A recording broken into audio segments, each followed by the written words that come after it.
Welcome to Digital Learning Management System of Department of Collegiate Education of Government of Karnataka. Karnataka ಸರ್ಕಾರದ college ಶಿಕ್ಷಣ ಇಲಾಖೆಯ digital ಕಲಿಕಾ ನಿರ್ವಹಣಾ ವ್ಯವಸ್ಥೆಗೆ ಸ್ವಾಗತ. Dear students, we are discussing here about the 6th semester BCom Management Accounting subject, Unit 1 Introduction to Management Accounting, and today here we are here to discuss about the session number 8 Comparative Balance Sheet. ವಿದ್ಯಾರ್ಥಿಗಳೇ, 6ನೇ semester BComನ management accounting ಸಬ್ಜೆಕ್ಟ್ನಲ್ಲಿ ಮೊದಲನೇ ಅಧ್ಯಾಯವಾದ introduction to management accounting ಸಬ್ಜೆಕ್ಟಲ್ಲಿ ನಾವು 8ನೇ ಸೆಷನ್ನಲ್ಲಿ ಇಂದು comparative balance sheet ಬಗ್ಗೆ ಕಲಿಯೋಣ. ಕಳೆದ session 7ನಲ್ಲಿ ನಾವು ಈ comparative financial statement ಅನಾಲಿಸಿಸಲ್ಲಿ 2 ಸ್ಟೇಟ್ಮೆಂಟ್ಗಳಿದೆ. ಮೊದಲನೇದು comparative income statement, ಎರಡನೇದು ಕಂಪ್ಯಾರಿಟಿವ್ ಬ್ಯಾಲೆನ್ಸ್ ಶೀಟ್. ಸೊ ನಾವು ಕಳೆದ ಸೆಷನ್ 7ನಲ್ಲಿ ಕಂಪ್ಯಾರಿಟಿವ್ ಇನ್ಕಮ್ ಸ್ಟೇಟ್ಮೆಂಟ್ ಅಂದರೆ ಏನು, ಅದರ ಫಾರ್ಮ್ಯಾಟ್ ಏನು, ಅದನ್ನು ಹೇಗೆ ಪ್ರಿಪೇರ್ ಮಾಡೋದು ಅನ್ನೋದನ್ನು ಕಲ್ತಿದ್ದೇವೆ. ಈಗ ನಾವು ಕಂಪ್ಯಾರಿಟಿವ್ ಬ್ಯಾಲೆನ್ಸ್ ಶೀಟನ್ನು ಇಲ್ಲಿ ಕಲಿಯೋಣ. I am Rajani TB, assistant professor of commerce, government first grade college, Devanahalli. Comparative balance sheet ಅಂದರೆ ಏನು? Under comparative balance sheet, the components of the balance sheets are grouped into various segments, and then each segment is compared for 2 or more years. The comparative balance sheet statement contains the following 5 columns: transaction summary, figures of the previous year, figures of the present year, absolute increase or decrease, percentage of increase or decrease. Balance ಶೀಟಲ್ಲಿ ನಾವು ಇಲ್ಲಿ ಎಲ್ಲ ಐಟಮ್ಸ್ಗಳನ್ನು group ಮಾಡ್ತೀವಿ. ಅಂದರೆ ಒಂದೇ ಲಕ್ಷಣಗಳಿರೋದನ್ನು ಒಂದು group ಥರ ಮಾಡಿ 2 ಅಥವಾ ಜಾಸ್ತಿ ವರ್ಷಗಳಿಗೆ ಕಂಪೇರ್ ಮಾಡ್ತೀವಿ. ಸೊ ನಾವು ಹೇಗೆ ಇನ್ಕಮ್ ಸ್ಟೇಟ್ಮೆಂಟಲ್ಲೂ ಸಹ 5 ಕಾಲಮನ್ನು ನೋಡಿದ್ವಿ. ಅಂದರೆ ಪರ್ಟಿಕ್ಯುಲರ್ಸ್ ಇರುತ್ತೆ, ಹಿಂದಿನ ವರ್ಷದ್ದು ಪ್ರೀವಿಯಸ್ ಇಯರ್ದು ಒಂದು ಕಾಲಮ್ ಇರುತ್ತೆ, ಮತ್ತು ಇವಾಗಿನ ಯಾವ ವರ್ಷದ ಮಾಡ್ತಾ ಇರ್ತೀವೋ ಪ್ರೆಸೆಂಟ್ ಇಯರ್ದು ಇರುತ್ತೆ. ನೆಕ್ಸ್ಟು ಅಬ್ಸಲ್ಯೂಟ್, ಅದು ಇನ್ಕ್ರೀಸ್ ಆಗಿದೆಯಾ ಡಿಕ್ರೀಸ್ ಆಗಿದೆ, ಜಾಸ್ತಿ ಕಡಿಮೆ ಆಗಿದೆ ಅನ್ನೋದನ್ನು ಸೂಚಿಸ್ತೀವಿ. ಮತ್ತು ಕೊನೆ ಕಾಲಮಲ್ಲಿ ನಾವು ಅದರ ಪರ್ಸೆಂಟೇಜ್ ವೈಸ್ ಕೂಡ ನಾವು ಅದನ್ನು ಕಡಿಮೆ ಆಗಿದೆಯಾ ಜಾಸ್ತಿ ಆಗಿದೆಯಾ ಇಲ್ವಾ ಅಂತ ತಿಳಿಸ್ತೀವಿ. ಇದು ಅದರ ಫಾರ್ಮ್ಯಾಟ್. ಸೊ ಇಲ್ಲಿ ಫಾರ್ಮ್ಯಾಟನ್ನು ನೋಡಿ. The comparative balance sheet is prepared as under comparative balance sheet as on, ಅಂದರೆ ಇದು ಪ್ರೀವಿಯಸ್ ಇಯರ್ ಡೇಟು, ಇದು ಪ್ರೆಸೆಂಟ್ ಇಯರ್ ಡೇಟು. ಅಂದರೆ 31st March 2020 and 31st March 2021. So date ಏನಿರುತ್ತೆ ಅದನ್ನು ನಾವು ಹಾಕಬೇಕಾಗತ್ತೆ. ಸೊ ಇಲ್ಲಿ ನೋಡಿ ವಿದ್ಯಾರ್ಥಿಗಳೇ, 5 ಕಾಲಮ್ ಇದೆ. ಮೊದಲನೇದು ಪರ್ಟಿಕ್ಯುಲರ್ಸ್, ಹಿಂದಿನ ವರ್ಷದ ವ್ಯಾಲ್ಯೂಸ್ಗೆ ಪ್ರೀವಿಯಸ್ ಇಯರ್ ಅಂತ ಇರುತ್ತೆ. ಅಂದರೆ ನಮಗೆ ಕೊಟ್ಟಿರೋದ್ರಲ್ಲಿ ಹಳೆಯ ವರ್ಷದನ್ನು ಪ್ರೀವಿಯಸ್ ಇಯರ್ ಅಂತ ಹಾಕ್ತೀವಿ, ಲೇಟೆಸ್ಟ್ ಆಗಿರೋದನ್ನು ಪ್ರೆಸೆಂಟ್ ಇಯರ್ ಅಂತ ಕರಿತೀವಿ. ಮತ್ತು 4ನೇ ಕಾಲಮಲ್ಲಿ ಅಬ್ಸಲ್ಯೂಟ್ ಇನ್ಕ್ರೀಸ್ ಆರ್ ಡಿಕ್ರೀಸ್, ಅಂದರೆ ಅದು ಜಾಸ್ತಿ ಆಗಿದೆಯಾ ಕಡಿಮೆ ಆಗಿದೆಯಾ ಅಂತ ಹೇಳ್ತೀವಿ. ಮತ್ತು ಕೊನೆ ಕಾಲಮಲ್ಲಿ ಪರ್ಸೆಂಟೇಜಲ್ಲಿ ಅದು ಕಡಿಮೆ ಆಗಿದೆಯಾ ಜಾಸ್ತಿ ಆಗಿದೆಯಾ ಅಲ್ವಾ ಅನ್ನೋದನ್ನು ತಿಳಿಸ್ತೀವಿ. ಸೊ ಇಲ್ಲಿ ನಾನು ಇಲ್ಲಿ ನಿಮಗೆ ಗೊತ್ತಿದೆ, ಬ್ಯಾಲೆನ್ಸ್ ಶೀಟಲ್ಲಿ we have liability side and asset side. So ಇಲ್ಲಿ ಫಸ್ಟು ಲಯಬಿಲಿಟೀಸನ್ನು ತೊಗೊಳ್ಬೇಕು. ಇಲ್ಲಿ ನೋಡಿ, ಇಲ್ಲಿ ರೋಮನ್ ನಂಬರ್ 1 ಅಂತ ಹಾಕಿ ಈಕ್ವಿಟಿ ಆ್ಯಂಡ್ ಲಯಬಿಲಿಟೀಸ್, ರೈಟ್? ಅಂದರೆ ಇದು ಓನರ್ಸ್ ಫಂಡ್ಸ್ ಅಂತ ಕರಿತೀವಲ್ವ ನಾವು, ಅದು. ಸೊ ಇಲ್ಲಿ ಮೊದಲನೇದಾಗಿ share holders funds. Share holders funds ಅಂದರೆ ಏನೇನಿರುತ್ತೆ? Share capital. ಶೇರ್ ಕ್ಯಾಪಿಟಲಲ್ಲೂ ಸಹ ಈಕ್ವಿಟಿ ಶೇರ್ ಕ್ಯಾಪಿಟಲ್ ಇರುತ್ತೆ, ಮತ್ತು ಪ್ರಿಫರೆನ್ಸ್ ಶೇರ್ ಕ್ಯಾಪಿಟಲ್ ಇರುತ್ತೆ. ಜೊತೆಗೆ ರಿಸರ್ವ್ಸ್ ಆ್ಯಂಡ್ ಸರ್ಪ್ಲಸಲ್ಲಿರುವಂಥದ್ದು ಎಲ್ಲ ಅಮೌಂಟು ಸಹ ಅವ್ರಿಗೆ ಸೇರುತ್ತೆ. ಸೊ ಇದಿಷ್ಟನ್ನು ಆ್ಯಡ್ ಮಾಡಿದ್ರೆ ನಮಗೇನು ಬರುತ್ತೆ? Total share holders funds. ಇದನ್ನು ನಾವು ಕ್ಯಾಪಿಟಲ್ ಲೆಟರ್ ಏನಲ್ಲಿ ರೆಪ್ರೆಸೆಂಟ್ ಮಾಡಿದ್ದೀವಿ. ಅದಾದ ನಂತರ ನಾನ್ ಕರೆಂಟ್ ಲಯಬಿಲಿಟೀಸ್, ಅಂದರೆ ಇನ್ನೊಂದು ಥರ ಹೇಳಬೇಕಂದ್ರೆ ಲಾಂಗ್ ಟರ್ಮ್ ಲಯಬಿಲಿಟೀಸ್ ಅಂತಲೂ ನೀವು ಕರಿಬೋದು. ಸೊ ಇದರಲ್ಲಿ ಯಾವ್ಯಾವುದಿದೆ ಅಂತ ಹೇಳಿದ್ರೆ ಡಿಬೆಂಚರ್ಸ್, ಸಾಧಾರಣವಾಗಿರುವಂಥದ್ದನ್ನು ಇಲ್ಲಿ ಫಾರ್ಮ್ಯಾಟಲ್ಲಿ ತೊಗೊಂಡಿರುವಂಥದ್ದು ಡಿಬೆಂಚರ್ಸ್, ಮತ್ತು ಅದರ್ ಲಾಂಗ್ ಟರ್ಮ್ ಬಾರೋಯಿಂಗ್ಸ್, ಅಂದರೆ ಲಾಂಗ್ ಟರ್ಮ್ ಲೋನ್ಸ್ ಅದೆಲ್ಲ ಇರುತ್ತಲ್ಲ, ಆ ಥರದ್ದಿದ್ರೆ ನಾವು ಅದನ್ನು ತೊಗೋಬೋದು. ಸೊ ಆ ಥರದ್ದು ಏನಾದರೂ 2-3 ಐಟಮ್ ಇದ್ದರೆ ಅದನ್ನು ಟೋಟಲ್ ಮಾಡಿಕೊಂಡ್ರೆ you will get total non current liabilities. ಅದನ್ನು ನಾವು ಕ್ಯಾಪಿಟಲ್ ಲೆಟರ್ B ಯಲ್ಲಿ ನಾವು ರೆಪ್ರೆಸೆಂಟ್ ಮಾಡಿದ್ದೀವಿ. ನೆಕ್ಸ್ಟ್ ಏನಿರುತ್ತೆ ಮೂರನೇದಾಗಿ current liabilities, that is short term liabilities. So ಇಲ್ಲಿ ಏನೇನಿರುತ್ತೆ ಅಂದರೆ short term borrowings, trade payables ಅಂದರೆ ಬಿಲ್ಸ್ ಪೇಯಬಲ್ಲು ಇರುತ್ತಲ್ವ, ಮತ್ತು ಅದರ್ ಕರೆಂಟ್ ಲಯಬಿಲಿಟೀಸ್ ಅಂದರೆ ಸನ್ಡ್ರಿ ಕ್ರೆಡಿಟರ್ಸು ಹಂಗೆಲ್ಲ ಇರುತ್ತಲ್ವ. ಶಾರ್ಟ್ ಟರ್ಮ್ ಪ್ರಾವಿಷನ್ಸ್ ಏನಿರುತ್ತೆ ಲೈಕ್ ಇನ್ಕಮ್ ಟ್ಯಾಕ್ಸ್ ಪ್ರಾವಿಷನ್ನು ಆ ಥರದ್ದೆಲ್ಲ ಇರುತ್ತೆ. ಸೊ ಇದಿಷ್ಟನ್ನು ಟೋಟಲ್ ಮಾಡಿದರೆ you will get total current liabilities. So ಈ ಎ ಬಿ ಸಿ ಮೂರನ್ನು ಆ್ಯಡ್ ಮಾಡಿದ್ರೆ ಅಂದರೆ total share holders funds plus total non current liabilities plus total current liabilities, ಇದು ಮೂರನ್ನು ಆ್ಯಡ್ ಮಾಡಿದ್ರೆ ನಮಗೆ ಟೋಟಲ್ ಲಯಬಿಲಿಟೀಸ್ ಬರುತ್ತೆ, ರೈಟ್. ಸೊ ಇಲ್ಲಿ ನೀವು ಏನು ಗಮನಿಸಬೇಕು ಅಂತ ಹೇಳಿದ್ರೆ ವಿದ್ಯಾರ್ಥಿಗಳೇ, ಇದು ಫಾರ್ಮ್ಯಾಟ್, ಇದು ನೀವು ಐಟಮ್ಸ್ ಯಾವುದಿರುತ್ತೋ ಅದನ್ನು ತೊಗೊಂಡ್ರೂ ಪರವಾಗಿಲ್ಲ ಎಕ್ಸಾಮಲ್ಲಿ, ರೈಟ್. ಅಂದರೆ ಈಗ ನಾನ್ ಕರೆಂಟ್ ಲಯಬಿಲಿಟಿನಲ್ಲಿ ಬರೀ ಲಾಂಗ್ ಟರ್ಮ್ ಲೋನ್ ಅಂತ ಒಂದೇ ಕೊಟ್ಟಿರ್ತಾರೆ, ನೀವು ಅದೊಂದನ್ನೇ ತೊಗೊಂಡ್ರೆ ಸಾಕಾಗುತ್ತೆ. ಸೊ ಇಲ್ಲಿ ಈ ಕಾಲಮ್ಸ್ ಎಲ್ಲ ಗಮನಿಸಿದಿರಲ್ಲ, previous year, present year, absolute increase or decrease, percentage increase or decrease. So ಇದು ಫಾರ್ಮ್ಯಾಟ್ ಕಂಟಿನ್ಯೂ ಆಗುತ್ತೆ. ನೆಕ್ಸ್ಟ್ ಸ್ಲೈಡ್ಗೆ ನಾನು ಅಸೆಟ್ಸನ್ನು ತೊಗೊಂಡಿದ್ದೀನಿ. ಅಸೆಟ್ಸಲ್ಲಿ ಮೊದಲನೇದಾಗಿ non current assets. So non current assets ಅಂತ ಹೇಳಿದ್ರೆ ಇಲ್ಲಿ ಫಿಕ್ಸಡ್ ಅಸೆಟ್ಸ್. ಸೊ ಫಿಕ್ಸಡ್ ಅಸೆಟ್ಸನ್ನು ಸಹ ನಾವು ಟು ಡಿವೈಡ್ ಮಾಡ್ಬೋದು, ಅಂದರೆ ಟ್ಯಾಂಜಬಲ್ ಅಸೆಟ್ಸ್ ಮತ್ತು ಇಂಟ್ಯಾಂಜಬಲ್ ಅಸೆಟ್ಸ್. ಇಂಟ್ಯಾಂಜಬಲ್ ಅಸೆಟ್ಸ್ ಅಂದರೆ ಯಾವುದು, ಗುಡ್ ವಿಲ್ ನಿಮಗೆ ಗೊತ್ತಿದೆ. ಟ್ಯಾಂಜಬಲ್ ಅಸೆಟ್ಸ್ ಅಂದರೆ ಯಾವುದು, land and building, plant and machinery, ಇವೆಲ್ಲನೂ ಟ್ಯಾಂಜಬಲ್ ಅಸೆಟ್ಸ್. ಜೊತೆಗೆ ನಾನ್ ಕರೆಂಟ್ ಇನ್ವೆಸ್ಟ್ಮೆಂಟ್ಸನ್ನು ತೊಗೊಳ್ಬೇಕು. ಅದರ್ ನಾನ್ ಕರೆಂಟ್ ಅಸೆಟ್ಸ್ ಇನ್ಯಾವುದಾದ್ರೂ ಇದ್ದರೆ ಅದನ್ನಿಲ್ಲಿ ತೊಗೊಳ್ಬೇಕಾಗತ್ತೆ. ಸೊ ಇದನ್ನೆಲ್ಲ ಟೋಟಲ್ ಮಾಡಿದಾಗ you will get total non current assets total, that we call it as D. Next current assets. So current ಅಸೆಟ್ಸಲ್ಲಿ ಯಾವುದು ಅಂತ ಹೇಳಿದ್ರೆ ಕರೆಂಟ್ ಇನ್ವೆಂಟ್ರೀಸ್ ಅಂದರೆ ಏನು, closing stock, trade receivables, bills receivable ಮತ್ತು debtors, cash and cash equivalents, right, cash in hand, cash at bank ಅಂತೀವಲ್ಲ.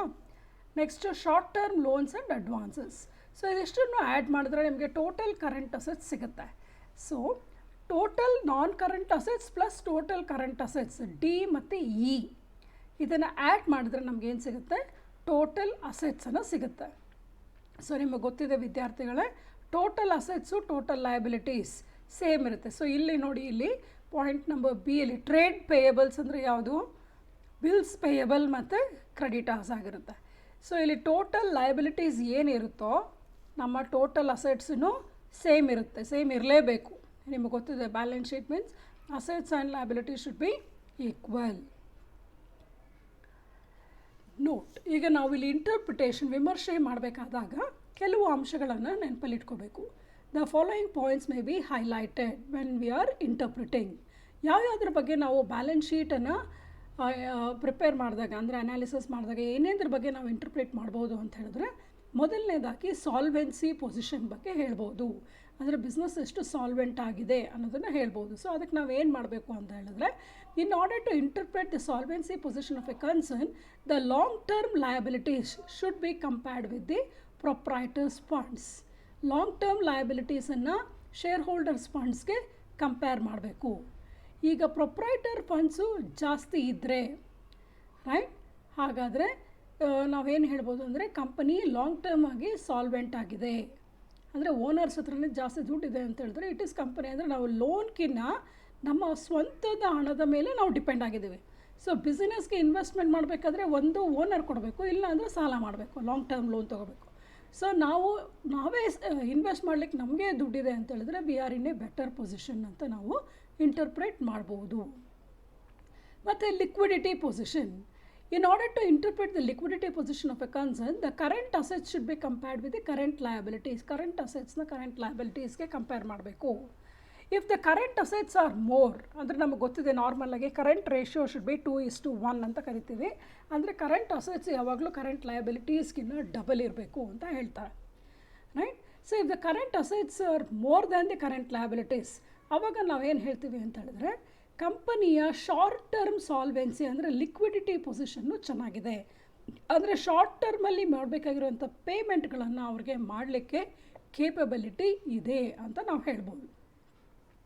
I will repeat this point. First point, solvency position.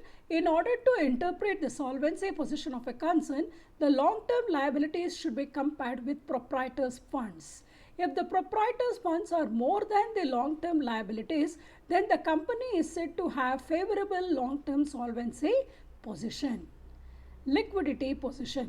In order to interpret the liquidity position of a concern, the current assets should be compared with the current liabilities over the years. If the current assets are more than the current liabilities, then the concern is said to have good short-term solvency position or liquidity position. Profitability ಬಗ್ಗೆ ಹೇಳಬೇಕಂದ್ರೆ ನಾವೇನು ಮಾಡಬೇಕು ಅಂತ ಹೇಳಿದ್ರೆ reserves ಮತ್ತು ಪ್ರಾಫಿಟ್ಸ್ನ compare ಮಾಡಬೇಕು, right? So ಇದೇನಾದರೂ continuous ಆಗಿ increase ಆಗ್ತಾ ಇದೆ ಅಂತ ಹೇಳಿದ್ರೆ, ಅಂದರೆ ನಮ್ಮ ರಿಸರ್ವ್ಸು ನಮ್ಮ ಪ್ರಾಫಿಟ್ಸು ಇನ್ಕ್ರೀಸ್ ಆಗ್ತಾ ಇದೆ ಅಂತಂದರೆ ಆವಾಗ ಪ್ರಾಫಿಟಬಿಲಿಟಿ ಅಂದರೆ ಬಿಸ್ನೆಸ್ಗೆ ಪ್ರಾಫಿಟ್ ಅರ್ನ್ ಮಾಡೋ ಕೆಪಾಸಿಟಿ ಜಾಸ್ತಿ ಆಗ್ತಾ ಇದೆ, ಅವ್ರ ಎಫಿಷಿಯನ್ಸಿ, ಆಪ್ರೇಟಿಂಗ್ ಎಫಿಷಿಯನ್ಸಿ ಚೆನ್ನಾಗಿದೆ, ಇಂಪ್ರೂವ್ ಆಗಿದೆ ಅಂತ ಅರ್ಥ. ಮತ್ತು fixed assets position. So fixed asset position is signify that the companies production capacity is increasing, right? So ಇದನ್ನು ನಾವು ಕಂಪೇರ್ ಮಾಡಿದಾಗ ಏನು ಮಾಡಬೇಕು ಅಂದರೆ sources for the purchase of fixed assets may be mention. ಅಂದರೆ ನಾವು ಫಿಕ್ಸಡ್ ಅಸೆಟ್ಸ್ನ ಪರ್ಚೇಸ್ ಮಾಡಲಿಕ್ಕೆ ಏನೇನು ಸೋರ್ಸ್ ಮಾಡ್ಕೊಂಡಿದ್ದೀವಿ, ಅಂದರೆ ನಾವು ನಮ್ಮ ಹತ್ರ ಇರೋ ದುಡ್ಡನ್ನೇ ಉಪಯೋಗಿಸ್ಕೊಂಡಿದ್ದೀವ ಅಥವಾ ಸಾಲ ಮಾಡಿ ತೊಗೊಂಡಿದ್ದೀವ, ಅಂದರೆ ಓನರ್ಸ್ ಫಂಡ್ ಇದೆಯಾ ಅಥವಾ ಲಾಂಗ್ ಟರ್ಮ್ ಲಯಬಿಲಿಟೀಸ್ ಇದೆಯಾ ಅಂತ ನಾವು ನೋಡಬೇಕಾಗತ್ತೆ. ಸೊ ಈ ನಾಲ್ಕು ಅಂಶಗಳಂದರೆ ಯಾವುದು? Solvency position, liquidity position, profitability position, fixed assets position. ಇದು ನಾಲ್ಕನ್ನು ಗಮನ ಇಟ್ಕೊಂಡು ನಾವು ಓವರಾಲ್ ಆಗಿ ಬಿಸ್ನೆಸ್ಸು ಹೇಗಿದೆ, ತೃಪ್ತಿಕರವಾಗಿದೆಯಾ ಇಲ್ವಾ ಅನ್ನೋದನ್ನು ನಾವು ಹೇಳ್ಬೋದು. ಸೊ ವಿಮರ್ಶೆ ಮಾಡಲಿಕ್ಕೆ ನಾವು ಇಷ್ಟು ಅಂಶಗಳನ್ನು ನಾವು ಗಮನದಲ್ಲಿಟ್ಕೋಬೇಕಾಗಿರುತ್ತೆ. ಸೊ ಈ ಮೂರನೇ ಪಾಯಿಂಟನ್ನು ಮತ್ತೆ ನೋಡೋಣ. ಮೂರನೇ ಪಾಯಿಂಟಿಂದ profitability position. In order to interpret the efficiency of a concern, the reserves and profits should be compared. If these are increasing over the years, then the company is said to have a good profitability position or good operating efficiency. Fixed assets position. Higher fixed assets signify that the company's production capacity is increasing. While interpreting the fixed assets position, the sources for the purchase of fixed assets may be mentioned. Conclusion. How to give conclusion? Based on the above 4 points, an overall conclusion may be drawn about the overall financial position of a concern, stating whether the financial position is satisfactory or not. ತೃಪ್ತಿಕರವಾಗಿ ಇದೆಯೇ ಇಲ್ಲವೇ ಅನ್ನೋದನ್ನು ನಾವು ಹೇಳ್ಬೋದು. ಈಗ ನಾವು ಫಾರ್ಮ್ಯಾಟನ್ನು ನೋಡಿದ್ದೀವಿ. ಈಗ ಒಂದು ಸಿಂಪಲ್ ಆಗಿರುವಂಥ ಒಂದು ಲೆಕ್ಕವನ್ನು ಮಾಡೋಣ. From the following information prepare A comparative balance sheet. So ಇಲ್ಲಿ ನೋಡಿ ಪರ್ಟಿಕ್ಯುಲರ್ಸ್ ಕೊಟ್ಟಿದ್ದಾರೆ ಮತ್ತು 2 ವರ್ಷ ಡೇಟಾ ಕೊಟ್ಟಿದ್ದಾರೆ. That is 31st March 2018 and 2019 ಕೊಟ್ಟಿದ್ದಾರೆ. ಸೊ ಇಲ್ಲಿ ಬ್ಯಾಲೆನ್ಸ್ ಶೀಟ್ ಪ್ರಕಾರ ಇಲ್ಲಿ ಏನು ಕೊಟ್ಟಿದ್ದಾರೆ, ಇಲ್ಲಿ equity share capital, debentures, creditors, bank over draft. So ಇದು ಓನರ್ಸ್ ಫಂಡ್ಸಿಗೆ ಬರುತ್ತೆ, ಇದು ಲಾಂಗ್ ಟರ್ಮ್ ಲೋನ್ಸಿಗೆ ಬರುತ್ತೆ. ಇದೆರಡೂ ಕ್ರೆಡಿಟರ್ಸ್ ಓವರ್ ಡ್ರಾಫ್ಟ್ ಅಂದ್ಬಿಟ್ಟು ಇದು ಕರೆಂಟ್ ಲಯಬಿಲಿಟೀಸಿಗೆ ಬರುತ್ತೆ, right? So what is the total year? 8,62,000 and 10,52,000. Coming to the asset side, we have plant and machinery, land and building. These are fixed assets. Investments is there.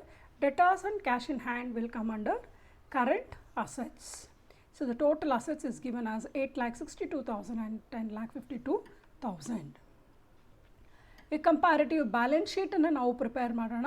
ಇಲ್ಲಿ 5 ಕಾಲಮ್ಗಳನ್ನು ಹಾಕೋಬೇಕು. ಮೊದಲನೇ ಕಾಲಮಲ್ಲಿ particulars ಹಾಕ್ಕೊಳ್ತೀವಿ, ಎರಡನೇ ಕಾಲಮಲ್ಲಿ as on. ಇದನ್ನು ನೀವು ಮರಿಬಾರ್ದು, ಯಾಕೆಂದರೆ balance ಶೀಟಲ್ಲಿ ಯಾವಾಗಲೂ as on asset particular ಡೇಗೆ ಮಾಡೋದು, ಪರ್ಟಿಕ್ಯುಲರ್ ದಿನಕ್ಕೆ ಮಾಡೋವಂಥದ್ದು. ಪ್ರಾಫಿಟ್ ಆ್ಯಂಡ್ ಲಾಸ್ ಅಕೌಂಟ್ ಆದರೆ ನಾವೇನು ಮಾಡ್ತೀವಿ, ಫಾರ್ ದ ಇಯರ್ ಎಂಡಿಂಗ್ ಅಂತ ಹೇಳ್ತೀವಿ, ಆದರೆ ಇದು ಆ್ಯಸ್ ಆನ್ ಅಥವಾ ಆ್ಯಸೆಟ್ ಅಂತ ಹೇಳಬೇಕಾಗತ್ತೆ. ಸೊ ಇಲ್ಲಿ ಆ್ಯಸ್ ಆನ್ 31st March 2018 ಮತ್ತು ನೆಕ್ಸ್ಟ್ ಮೂರನೇ ಕಾಲಮಲ್ಲಿ ಆ್ಯಸ್ ಆನ್ 31st March 2019. ನಾಲ್ಕನೇ ಕಾಲಮಲ್ಲಿ absolute increase or decrease. Increase ಆಗಿದ್ರೆ ಪ್ಲಸ್, ಡಿಕ್ರೀಸ್ ಆಗಿದ್ರೆ ಮೈನಸ್. ಲಾಸ್ಟ್ ಕಾಲಮಲ್ಲಿ ನಾವು ಪರ್ಸೆಂಟೇಜನ್ನು ಕ್ಯಾಲ್ಕುಲೇಟ್ ಮಾಡಬೇಕಾಗತ್ತೆ. ಅದು ಸಹ ಇನ್ಕ್ರೀಸ್ ಆಗಿದ್ರೆ ಪ್ಲಸ್ ಅಂತ ಹಾಕ್ಕೋಬೇಕು. ಪ್ಲಸ್ ಅಂತ ಪ್ಲಸ್ ಬರೆದಿಲ್ಲ ಅಂದರೂ ಪರವಾಗಿಲ್ಲ, ಡಿಕ್ರೀಸ್ ಆಗಿದ್ರೆ ಮಾತ್ರ ಮೈನಸ್ ಅಂತ ಬರೀಲೇಬೇಕಾಗತ್ತೆ. ಸೊ ನಾವು ಇಲ್ಲಿ ಫಾರ್ಮ್ಯಾಟ್ ಥರ ಏನು ಹೆಡ್ಡಿಂಗ್ಸ್ ಹಾಕಿಲ್ಲ, ಹಾಗೆ ಮಾಡಿದ್ದೀವಿ. It is our first problem. So ಇಲ್ಲಿ ನೋಡಿ ಈಕ್ವಿಟಿ ಶೇರ್ ಕ್ಯಾಪಿಟಲು ಪ್ರೀವಿಯಸ್ ಸ್ಲೈಡಲ್ಲಿ ನೋಡಿ 4 lakhs 6 lakhs ಅಂತಿದೆ. ಸೊ ನಮ್ಮ ಈಕ್ವಿಟಿ ಕ್ಯಾಪಿಟಲು 4 lakhs ಇರೋದು 6 ಲ್ಯಾಕ್ಸ್ ಆಗಿದೆ. ಅಂದರೆ ಏನು 2 ಲ್ಯಾಕ್ಸ್ ಜಾಸ್ತಿ ಆಗಿದೆ. ಸೊ ಅದರ ಪರ್ಸೆಂಟೇಜ್ ಹೇಗೆ ಮಾಡ್ತೀರಾ, ಸೇಮ್ ಆಗಲೇ ಮುಂಚೆ ಮಾಡಿದಾಗೇ ಮಾಡಬೇಕು. ಸೊ ಇಲ್ಲಿ ಅಬ್ಸಲ್ಯೂಟ್ ಇನ್ಕ್ರೀಸ್ ಆರ್ ಡಿಕ್ರೀಸ್ ಎಷ್ಟಿದೆ, 2 ಲ್ಯಾಕ್ಸ್ ಇದೆ. ಮತ್ತು ಮೊದಲನೇ ವರ್ಷ ಅಂದರೆ ಪ್ರೀವಿಯಸ್ ಇಯರಲ್ಲಿ ಎಷ್ಟಿತ್ತು value, 4 lakhs. So 2 lakhs divide by 4 lakhs into 100. So absolute increase or decrease ಕಾಲಮಲ್ಲಿ ಏನಿರುತ್ತೋ ಅಮೌಂಟು ಅದನ್ನು ಎರಡನೇ ಕಾಲಮಲ್ಲಿ ಅಂದರೆ ಪ್ರೀವಿಯಸ್ ಇಯರಲ್ಲಿ ಏನಿರುತ್ತೋ ಆ ಅಮೌಂಟ್ ಜೊತೆ ಡಿವೈಡ್ ಮಾಡಿ 100ಇಂದ ಮಲ್ಟಿಪ್ಲೈ ಮಾಡಿದ್ರೆ ನಿಮಗೆ ಪರ್ಸೆಂಟೇಜ್ ಸಿಗುತ್ತೆ. ಡಿಬೆಂಚರ್ಸನ್ನು ನೋಡಿ, 2 ಲ್ಯಾಕ್ಸ್ ಇರೋದು 3,25,000 ಆಗಿದೆ. 3,25,000 ಅಂದರೆ 1,25,000 ಇನ್ಕ್ರೀಸ್ ಆಗಿದೆ. ಪರ್ಸೆಂಟೇಜ್ ಹೇಗೆ ಮಾಡ್ತೀವಿ ಅಂತ ಹೇಳಿದ್ರೆ 1,25,000 ಡಿವೈಡ್ ಬೈ 2 ಲ್ಯಾಕ್ಸ್ ಇಂಟು 100, 62.25%. ಅಂದರೆ ಈಗ ನೀವು ಇನ್ನೊಂದು ಥರನೂ ನೆನ್ಪಿಟ್ಕೋಬೋದು. 2 ಲ್ಯಾಕ್ಸ್ಗೆ 1,25,000 ಜಾಸ್ತಿ ಆದರೆ 100ಗೆ ಎಷ್ಟು, ಆವಾಗ ನಾವು ಕ್ರಾಸ್ ಮಲ್ಟಿಪ್ಲೈ ಮಾಡ್ತೀವಿ. 1,25,000 ಇಂಟು 100 ಡಿವೈಡ್ ಬೈ 2 ಲ್ಯಾಕ್ಸ್. ಹೇಗೆ ಮಾಡಿದ್ರು ಅದೇ ಫಾರ್ಮುಲಾ ಬರುತ್ತೆ.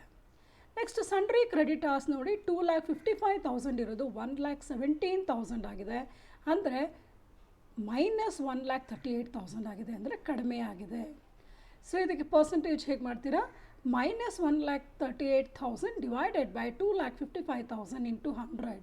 So you are getting minus 54.12%. Bank overdraft 7,000 ಇರೋದು 10,000 ಆಗಿದೆ, ಅಂದರೆ 3,000 ಜಾಸ್ತಿ ಆಗಿದೆ. ಸೊ ಪರ್ಸೆಂಟೇಜ್ ಹೇಗೆ ಮಾಡ್ತೀರಾ, 3,000 divide by 7,000 into 100, 42.86%. So total liabilities and capital ನೋಡಿದಾಗ 8,62,000 ಇರೋದು 10,52,000 ಆಗಿದೆ, ಅಂದರೆ 1,90,000 ಇನ್ಕ್ರೀಸ್ ಆಗಿದೆ. ಸೊ ಅದಕ್ಕೆ ಪರ್ಸೆಂಟೇಜ್ ಹೇಗೆ ಮಾಡ್ತೀವಿ, 1,90,000 ಡಿವೈಡ್ ಬೈ 8,62,000 ಇಂಟು 100 ಮಾಡಬೇಕು. ಅದೇ ಥರ plant and machinery, so 1 lakh ಇರೋದು 2 ಲ್ಯಾಕ್ಸ್ ಆಗಿದೆ. ಸೊ ಎಷ್ಟು ಇನ್ಕ್ರೀಸ್ ಆಗಿದೆ, 1 lakh. So how will you take the percentage, 1 lakh divide by 1 lakh into 100, you will get 100%. Double ಆಗಿದೆ ಅಲ್ವಾ. So it is 100%, it has increased. Land and building 3,60,000 has increased to 5,40,000. So how much there is an increase, 1,80,000. So ಇದಕ್ಕೆ percentage ಹೇಗೆ ಮಾಡ್ತೀರಾ, 1,80,000 divide by 3,60,000 into 100, 50% ಬರುತ್ತೆ. Investment 2,70,000 ಇರೋದು 1,70,000 ಆಗಿದೆ, ಅಂದರೆ 1 ಲಕ್ಷ ಕಡಿಮೆ ಆಗಿದೆ. So minus 1 lakh. So percentage ಮಾಡಬೇಕಾದಾಗ minus 1 lakh divide by 2,70,000 into 100, you will get minus 37.04%. Sundry debtors 1 lakh ಇರೋದು 88,000 ಆಗಿದೆ, ಅಂದರೆ 12,000 ಕಡಿಮೆ ಆಗಿದೆ, right. So 12,000 divide by 1 lakh ಮಾಡಿದಾಗ ನಿಮಗೆ ಮೈನಸ್ 12% ಅಂತೇಳಿ ಪರ್ಸೆಂಟೇಜಲ್ಲಿ ಬರುತ್ತೆ. ನೆಕ್ಸ್ಟು ಕ್ಯಾಶ್ ಇನ್ ಹ್ಯಾಂಡ್ 32,000 ಇರೋದು 54,000 ಆಗಿದೆ. ಸೊ ಅಂದರೆ there is an increase of 22,000. How will you calculate by percentage, 22,000 divided by 32,000 into 100, 40.74%. So if you take the total of the assets, it is coming to 8,62,000. Total of the assets for the 2019 is coming to 10,52,000. So 8,62,000 ಇರೋದು 10,52,000 ಆಗಿದೆ, ಅಂದರೆ there is an increase of 1,90,000. So percentage ಮಾಡಿದಾಗ 1,90,000 divide by 8,62,000 ಮಾಡಿದ್ರೆ into 100 ಮಾಡಿದ್ರೆ you are getting 22.04. Students, you observe your total liabilities and capital. ಈ ಲೈನಲ್ಲಿ ಏನಿದೆ, ಈ ರೋನಲ್ಲಿ the same will come in for total assets also, right. So assets liabilities total ಯಾವಾಗಲೂ same ಇರುತ್ತಲ್ಲ ಬ್ಯಾಲೆನ್ಸ್ ಶೀಟಲ್ಲಿ, ಅದನ್ನು ಗಮನಿಸ್ಕೊಳ್ಳಿ. ಸೊ ಪರ್ಸೆಂಟೇಜ್ ಇನ್ಕ್ರೀಸ್ ಟೋಟಲ್ ಆಗಿ ಎಷ್ಟಾಗಿದೆ, 22.04. ಅಸೆಟ್ಸಲ್ಲೂ ಅಷ್ಟೇ, ಲಯಬಿಲಿಟೀಸಲ್ಲೂ ಅಷ್ಟೇ. Now we will look into one more problem. So here the balance sheets of Dhruva Limited are given as under. Prepare comparative balance sheet and comment. So Dhruva Limited ಅನ್ನೋ ಒಂದು ಕಂಪನಿಯ assets ಮತ್ತು ಲಯಬಿಲಿಟೀಸನ್ನು ಇಲ್ಲಿ ಕೊಟ್ಟಿದ್ದಾರೆ. ಸೊ ಯಾವ್ಯಾವ ವರ್ಷದ ಕೊಟ್ಟಿದ್ದಾರೆ ಅಂದರೆ, ಇದು 31st March 2019 ನಾವು ಪ್ರೀವಿಯಸ್ ಇಯರ್ ಅಂತ ತಗೊಳ್ಳೋಣ, 31st March 2020 ನಾವು ಕರೆಂಟ್ ಇಯರ್ ಅಂತ ತಗೊಳ್ಳೋಣ. ಇಲ್ಲಿ equity share capital, preference share capital, general reserve ಇದೆ. ಅಕೌಂಟ್ಸ್ ಪೇಯಬಲ್ ಇದೆ, ಔಟ್ಸ್ಟ್ಯಾಂಡಿಂಗ್ ಎಕ್ಸ್ಪೆನ್ಸಸ್ ಇದೆ, ಪ್ರಾಫಿಟ್ ಆ್ಯಂಡ್ ಲಾಸ್ ಅಕೌಂಟ್ ಇದೆ, ರೈಟ್. ನೆಕ್ಸ್ಟು ಅಸೆಟ್ಸಲ್ಲಿ ನಮಗೆ ಟೋಟಲ್ ಅಸೆಟ್ಸಲ್ಲಿ fixed assets, investments, accounts receivables, inventories ಮತ್ತು ಕ್ಯಾಶ್ ಇದೆ. ಸೊಲ್ಯೂಷನಲ್ಲಿ ನೋಡಿ, Dhruva limited comparative balance sheet. So here we have 5 columns, particulars. This is as on 31st March 2019. This is as on 31st March 2020. So ಈ next ಕಾಲಮಲ್ಲಿ absolute increase or decrease ತೊಗೊಂಡಿದ್ದೀವಿ. Next last ಕಾಲಮಲ್ಲಿ ಅದರ percentage increase R ಡಿಕ್ರೀಸನ್ನು ತೊಗೊಂಡಿದ್ದೀವಿ. So ಇಲ್ಲಿ ನಾನು ಈ ಸ್ಲೈಡಲ್ಲಿ ಬರೀ ಲಯಬಿಲಿಟಿ ಸೈಡ್ದು ಮಾತ್ರ ತೊಗೊಂಡಿದ್ದೀನಿ. So we are starting year from equity and liabilities. Share holders funds. So share holders ಫಂಡ್ಸಲ್ಲಿ ಈಗ ನೋಡಿ ಇಲ್ಲೇನೇನು ಬರುತ್ತೆ ಶೇರ್ ಹೋಲ್ಡರ್ಸ್ ಫಂಡ್ ಅಂದರೆ equity share capital, preference share capital, general reserve, profit and loss account, right. So ಇದು profit and loss account liability ಸೈಡಲ್ಲಿದೆ ಅಂದರೆ profit ಇದೆ ಅಂತ ಅರ್ಥ, ಅಸೆಟ್ ಸೈಡಲ್ಲಿದೆ ಅಂದರೆ ಲಾಸ್ ಇದೆ ಅಂತ ಅರ್ಥ, ರೈಟ್. ಸೊ ಈ 4 ಐಟಮ್ಸನ್ನು ನಾವಿಲ್ಲಿ ತೊಗೋಬೇಕಾಗತ್ತೆ. ಸೊ ಈಕ್ವಿಟಿ ಶೇರ್ ಕ್ಯಾಪಿಟಲು ಯಾವಾಗಲೂ ಇಲ್ಲಿ ಬೈ ಮಿಸ್ಟೇಕ್ ಆಗಿದೆ, ಪ್ರಿಫರೆನ್ಸ್ ಶೇರ್ ಕ್ಯಾಪಿಟಲ್ ಫಸ್ಟ್ ಬರೀಬೇಕಾಗತ್ತೆ ನಾವು. So equity share capital 5 lakhs ಇರೋದು 10 lakhs ಆಗಿದೆ. ಸೊ ಅಂದರೆ ಏನು 5 lakhs ಇನ್ಕ್ರೀಸ್ ಆಗಿದೆ ಅಂದರೆ it is actually doubled. So ನೋಡಿದ್ರೇ ನಮ್ಗೆ ಗೊತ್ತಾಗುತ್ತೆ ಇಟ್ ಈಸ್ 100% ಇನ್ಕ್ರೀಸ್ ಆಗಿದೆ ಅಂತೇಳಿ. ಸೊ ಪರ್ಸೆಂಟೇಜ್ ಮಾಡುವಾಗ ನಾವು ಏನು ಮಾಡ್ತೀವಿ ಅಂತ ಹೇಳಿದ್ರೆ absolute increase or decrease 5 lakhs divided by the first year column ಅಂದರೆ previous year column 5 lakhs into 100. So you will get 100%. Preference share capital 1 lakh ಇರೋದು 2 lakhs ಆಗಿದೆ. So that means there is an increase of 1 lakh. Again if you take the percentage 1 lakh divided by 1 lakh will give you 100%. General reserve 1 lakh ಇರೋದು 2,50,000 ಆಗಿದೆ. That is, there is an increase of 1,50,000. So how will you take the percentage? 1,50,000 divided by 1 lakh into 100 ಮಾಡಿದ್ರೆ there is increase of 150%. Profit and loss account 2 lakhs ಇರೋದು 3 lakhs ಆಗಿದೆ ಅಂದರೆ 1 ಲಕ್ಷ ಜಾಸ್ತಿ ಆಗಿದೆ. Percentage ಮಾಡಿದಾಗ 1 lakh divided by 2 lakhs ಮಾಡಿದಾಗ you will into 100 ಮಾಡಿದ್ರೆ you will get 50%. So total share holders funds ಇದು 4 ಆ್ಯಡ್ ಮಾಡಿ 5 lakh plus 1 lakh plus 1 lakh plus 2 lakhs. The total is 9 lakh. 10 lakh plus 2 lakh plus 2 lakh plus 3 lakhs you will get 2,50,000. You will get 17,50,000. So 9 lakhs ಇರುವಂಥ total share holders funds ಈಗ 17,50,000 ಆಗಿದೆ ಅಂದರೆ total 8,50,000 ಜಾಸ್ತಿ ಆಗಿದೆ. So ಇದಕ್ಕೆ percentage ಹೇಗೆ ಮಾಡ್ತೀರಾ ಅಂದರೆ 8,50,000 ಡಿವೈಡ್ ಬೈ 9 lakhs ಮಾಡಿದ್ರೆ we are getting 94.44%. ಸೊ ಎಲ್ಲ ಸಮ್ಸಲ್ಲೂ ಸಹ ನಾನು ಪಾಯಿಂಟ್ ಆದಮೇಲೆ 2 ಡೆಸಿಮಲ್ ಪಾಯಿಂಟನ್ನು ತೊಗೊಂಡಿದ್ದೀನಿ. ಇಲ್ಲಿ ನಾನ್ ಕರೆಂಟ್ ಲಯಬಿಲಿಟೀಸ್ ಯಾವುದೂ ಇಲ್ಲ, just represented by B. There are no items given you. Next current ಲಯಬಿಲಿಟೀಸಲ್ಲಿ ನಮಗೆ ಅಕೌಂಟ್ಸ್ ಪೇಯಬಲ್ ಅಂದರೆ ಬಿಲ್ಸ್ ಪೇಯಬಲ್ ಕೊಟ್ಟಿದ್ದಾರೆ ಮತ್ತು ಔಟ್ಸ್ಟ್ಯಾಂಡಿಂಗ್ ಎಕ್ಸ್ಪೆನ್ಸಸ್ ಕೊಟ್ಟಿದ್ದಾರೆ. ಸೊ ಇಲ್ಲಿ ಅಕೌಂಟ್ಸ್ ಪೇಯಬಲ್ಲು 1 lakh ಇರೋದು 2 lakhs ಆಗಿದೆ ಅಂದರೆ 1 lakh ಜಾಸ್ತಿ ಆಗಿದೆ. ಪರ್ಸೆಂಟೇಜ್ ಮಾಡುವಾಗ 1 lakh divide by 1 lakh into 100 ಮಾಡಿದ್ರೆ you are getting 100%. Outstanding expenses 50,000 ಇತ್ತು, ಈಗಲೂ 50,000 ಇದೆ. So there is no change, there is no increase or decrease. So the percentage also there is no percentage you. So total current liabilities ಎಷ್ಟಾಗುತ್ತೆ ಅಂತ ಹೇಳಿದ್ರೆ 1 lakh ಮತ್ತು 50,000 add ಮಾಡಿದ್ರೆ 1,50,000 ಆಗುತ್ತೆ. Current ಇಯರಲ್ಲಿ 2 lakh plus 50,000 ಮಾಡಿದ್ರೆ 2,50,000 ಆಗುತ್ತೆ. ಅಂದರೆ ಓವರ್ ಆಲ್ ಆಗಿ 1,50,000 ಇರೋದು 2,50,000 ಆಗಿದೆ ಅಂದರೆ 1 lakh ಜಾಸ್ತಿ ಆಗಿದೆ, ರೈಟ್. ಸೊ ಪರ್ಸೆಂಟೇಜ್ ಮಾಡಿದಾಗ 1 lakh ಡಿವೈಡೆಡ್ ಬೈ 1,50,000 ಇಂಟು 100 ಮಾಡಿದ್ರೆ 66.67% ಬರುತ್ತೆ. Next total liabilities. Total liabilities ಅಂದರೆ A plus B plus C ಅಂದರೆ ಏನೇನು ಆ್ಯಡ್ ಮಾಡಬೇಕು ಅಂತ ಹೇಳಿದ್ರೆ total share holders funds, total non current liabilities, total current ಲಯಬಿಲಿಟೀಸ್ನ ಆ್ಯಡ್ ಮಾಡಿದ್ರೆ ನಮಗೆ ಟೋಟಲ್ ಲಯಬಿಲಿಟೀಸ್ ಬರುತ್ತೆ. ಸೊ ಇಲ್ಲಿ ನಮಗೆ ಬಿ ಯಾವುದೂ ಇಲ್ಲ. ಸೊ ಅದರಿಂದ 9 lakhs ಮತ್ತು 1,50,000 ಆ್ಯಡ್ ಮಾಡಿದ್ರೆ 10,50,000 ಬಂದಿದೆ ಪ್ರೀವಿಯಸ್ ಇಯರ್ಗೆ. ಕರೆಂಟ್ ಇಯರಲ್ಲಿ 17,50,000ಗೆ 2,50,000 ಆ್ಯಡ್ ಮಾಡಿದ್ರೆ 20 lakhs ಬಂದಿದೆ. ಅಂದರೆ 10,50,000 ಇರೋದು 20 lakhs ಆಗಿದೆ. ಅಂದರೆ there is an increase of 9,50,000. So if you take the percentage 9,50,000 divided by 10,50,000 into 100, we are getting 90.48%. Now coming to the assets. Assets ಅಲ್ಲಿ ಮೊದಲು ನಾನ್ ಕರೆಂಟ್ ಅಸೆಟ್ಸ್ ಇದೆ, ಅದರಲ್ಲಿ ಫಿಕ್ಸಡ್ ಅಸೆಟ್ಸ್ ಮತ್ತು ಇನ್ವೆಸ್ಟ್ಮೆಂಟ್ಸ್. ಸೊ ನಾವು ಲೆಕ್ಕ ಒಂದ್ಸಲ ನೋಡೋಣ ಮತ್ತೆ. ಸೊ ಇಲ್ಲಿ ನೋಡಿ, ಫಿಕ್ಸಡ್ ಅಸೆಟ್ಸ್ ಇದೆ, ಇನ್ವೆಸ್ಟ್ಮೆಂಟ್ಸ್ ಇದೆ, ಅಕೌಂಟ್ಸ್ ರಿಸೀವಬಲ್ ಅಂದರೆ bills payable, bills receivable, inventories ಅಂದರೆ ಸ್ಟಾಕು, ಕ್ಲೋಸಿಂಗ್ ಸ್ಟಾಕು ಮತ್ತು ಕ್ಯಾಶ್. ಇದು 5 ಐಟಮ್ಸೇ ಇಲ್ಲಿ ಕೊಟ್ಟಿರೋವಂಥದ್ದು.